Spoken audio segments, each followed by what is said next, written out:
Raider Nation, what's going on? You're watching the Raiders Report. Coming up here, we're going to be looking at some top free agent targets. Did anybody else feel like beating the Broncos was nice this past week? Exactly, and if you did, hit that like button. So what I figured I would end up doing here is giving you 4 realistic free agent targets that Josh McDaniels, Dave Ziegler could go out and sign, which wouldn't absolutely break the bank, but could help the Silver and Black win some more games. If the Raiders go out and sign any of these players here, you know that I'm going to make a video, and if I do have the time, I will go live. So be patient because it is the holidays. I am excited to see my family tomorrow, Alex's family tomorrow, so I don't know if I'll be able to go live tomorrow on Thanksgiving, but for most of the time, I can go live. So hit that subscribe button, turn on those notifications, and I'm hoping y'all have an amazing Thanksgiving. Let's talk about some of these free agent targets. I'm going to go on the defensive side of the football. You know why? Because the Raiders' defense is, yet again, #terrible. Benson Mayowa at the defensive end position. He's a veteran. He knows some of these players. Great relationship with Max Crosby.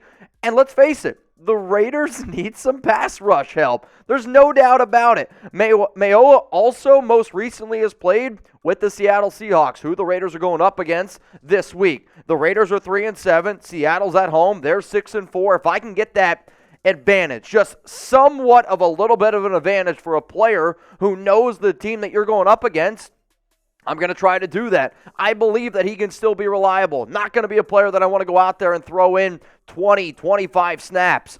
If he can give me 15 really good pass rushing snaps, though, and then that helps create more turnovers. I mean, think about this. The Raiders' defense this season, total takeaways, last.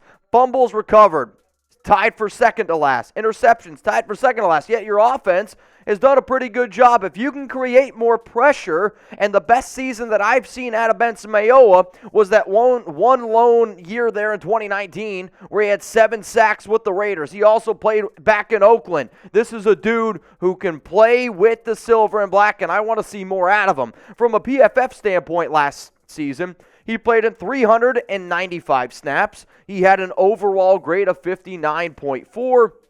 A run defense grade of 69.2. So guess what?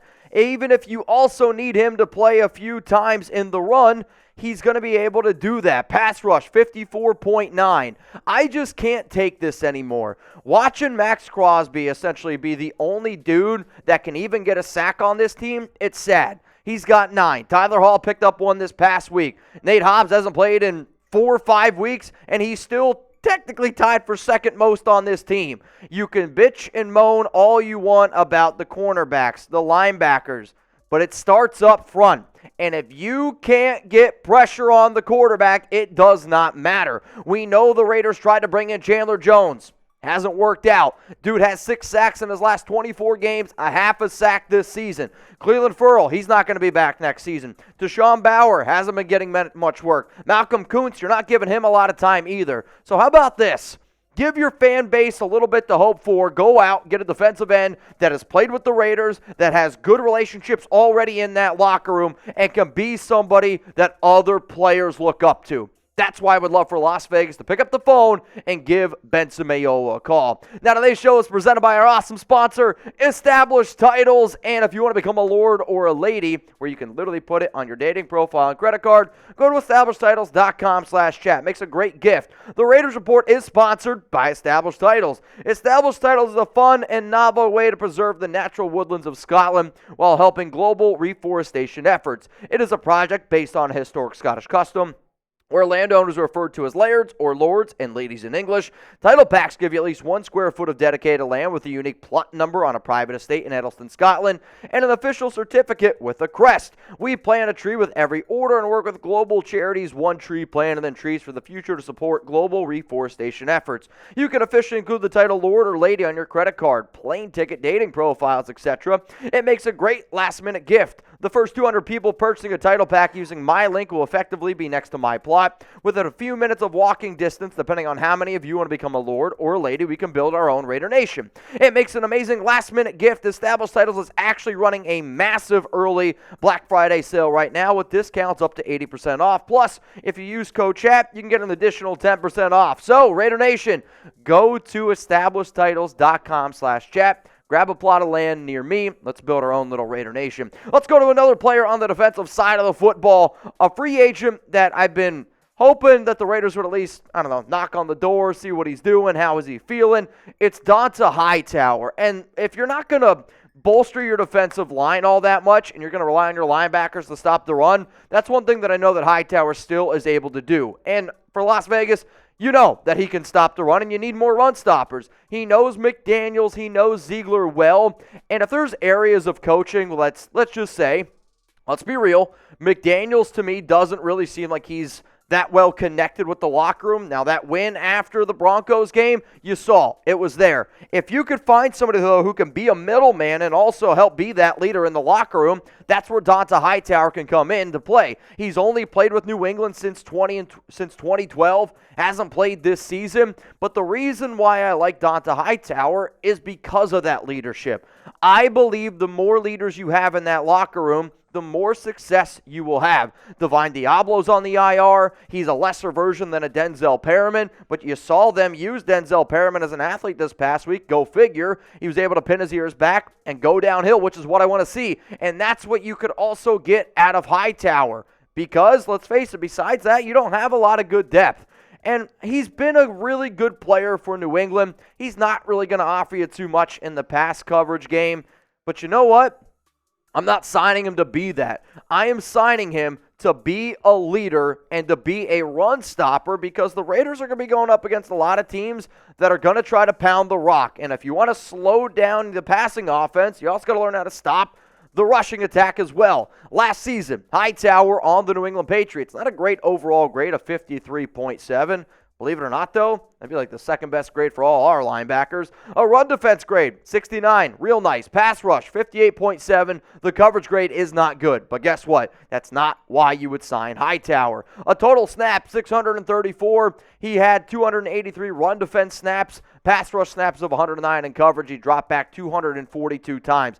I want more leaders to rep that shield, and I want more players who can also be player coaches to help out Josh McDaniels because he is a smart offensive mind.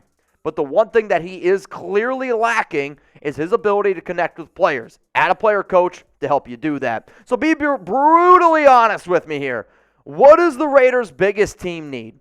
I know a lot of people might say it's offensive line. I'm going to sit up here and say defensive tackle, you need another linebacker, you probably need another cornerback, and if you want to add even more defensive help to that, I'm probably on board with that as well. Let's go to another defensive player here. I'm going to look at DeAndre Baker. The Raiders' cornerback situation without Nate Hobbs has been sus. I mean, let's call it how it is. It's been sus. And DeAndre Baker, does he have some off-the-field issues? Yes. Has he been a diva in the past? Yes. But guess what? He does have a lot of talent. First-round pick in 2019. And I don't really think many people would dispute the talent that he has. I don't know how many people now would take him in the first round if you just looked at talent and talent alone. But not only does Patrick Graham like him, I will say Patrick Graham never actually coached DeAndre Baker, but Baker played his last 2 seasons in Kansas City. So he knows the AFC West pretty well. And the Raiders, from what I understand, have shown interest in him in the offseason, and they've shown interest in him in the past as well. From a career standpoint, 82 tackles, 10 pass breakups, sure, no interceptions. But DeAndre is a physical player, and I do believe would fit well in Patrick Graham's system. In fact, if you know that you're not going to have Nate Hobbs for a little while, I might actually rather have Baker and Rocky sit next to each other. An overall PFF grade last season, 60 overall. Run defense grade of 67.8. Pass rush grade of 60. A coverage grade of 56.9. Here's the real honest truth, right? Anthony Averett, he did finally come off the IR. I'll have to update that, so that's on me. Nate Hobbs, he's on the IR. Sidney Jones, he was a healthy scratch. Amik Robertson, losing snaps. Tyler Hall and Sam Webb splitting reps, but Sam Webb's been bad over the past 2 weeks. Do I think Webb can be better in the future? Yeah, of course I do. But if you actually want to tell Raider fans that you're going out there and you're trying to win football games, I do think adding a dude like DeAndre Baker to that secondary to just be a kind of just wait to see what happens with Nate Hobbs when he comes back, I don't think it's the worst thing you could possibly do. Now, we do have one more player to get here on the defensive side of the football, and it is Sheldon Richardson. You saw the Philadelphia Eagles this past week go out and get Linval Joseph and Ndamukong Suh. Why? They knew they had a problem stopping the run, and they addressed that problem. I salute you, and I'm glad that they did that. For me, Sheldon Richardson's the top defensive tackle still out there. He is a good run stopper. He's a good all-around player, and he's somebody who every single time he's put on a jersey, no matter who he's put on a jersey for, he gives you effort. Effort is going to be a key word for me for the rest of the season for the simple fact of I want to see it. The Raiders played with heart, and they played with effort in that game against the Broncos. And if you bring that to the table again, I'm all on board for it. On top of that, Sheldon does have some connections with some past Raiders coaches. Yeah, I get it. Kennedy Polamalu, running back coach for Minnesota last season, but there is still a little bit of a connection there. I mean, look at the numbers. He's realistically had over 30 tackles. He's had over 35 tackles and 4 tackles for loss just about every single year in his career. And then just over the past few seasons, over 2.5 sacks, which right now if he had 2.5 sacks, he'd be the second best guy on our team. Sheldon Richardson can help out this Raiders unit. Last season, according to PFF, he played in 687 snaps, an overall grade of 62.1, a run defense grade of 61.0, a pass rush grade of 60.9. That's consistency. Did Bilal Nichols play better this past week? Yes, he absolutely did. Has Andrew Billings been a low-key, I don't want to use the word star, but a good signing for this team? Yes. Neil Farrell Jr., he's really been struggling. Matthew Butler, haven't seen much of him. I like the interior pressure that Jerry Tillery has created. Kendall Vickers, not much going on.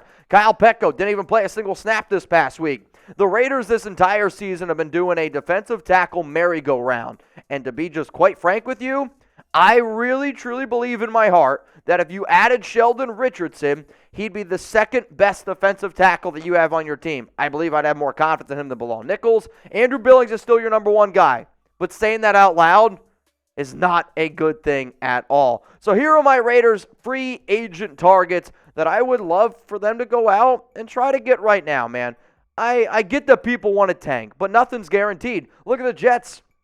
The Jets just benched Zach Wilson, who they just drafted 2 years ago at number 2 overall. I get that people want to tank, but tanking is not guaranteed. What is guaranteed is every single week that you are given. So if you want to change the city's mantra to win city, if you want to say things like just win, baby, commitment to excellence, show me. Show me you're committed, and I still want to win this season. And these 4 players are 4 players that can help out the Raiders today, tomorrow, and all rest of this season. So here's my question to you. If you made it this far, I'm going to be seeing what you have to say because as far as I'm concerned, you're a real one, and I appreciate you. Name a free agent that you think that the Raiders should sign. There's going to be people out there that say OBJ. There's going to be other people out there that probably still say Darrell Williams, but remember, he's retired. I want realistic names, so I try to give you 4 players that have connections, that fill a team need, that wouldn't break the bank because, let's face it, the Raiders have been a little bit cheap since the season started. So name a free agent that the Raiders should sign. Before I leave you all today, make sure you follow me on Twitter and Instagram to stay up to date on everything going on around the Las Vegas Raiders. And most importantly, I want you all to have a very, very nice Thanksgiving. In fact, Chugs, I didn't tell you I was going to do this. Come up here real quick. From Jeremy, Chugs, and I on the Raiders Report, I want y'all to have an amazing Thanksgiving. We love y'all. We appreciate you guys.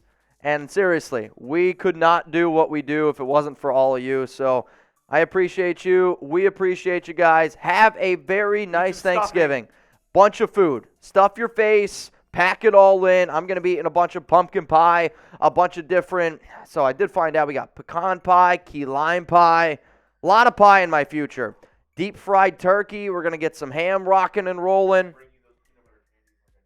Bring me some candies as well, all the sweets. I'm ready. And then we will be ready for Sunday NFL Week 12 matchup up against the Seattle Seahawks. Seriously, though, spend time with your families. I love y'all. Happy Thanksgiving.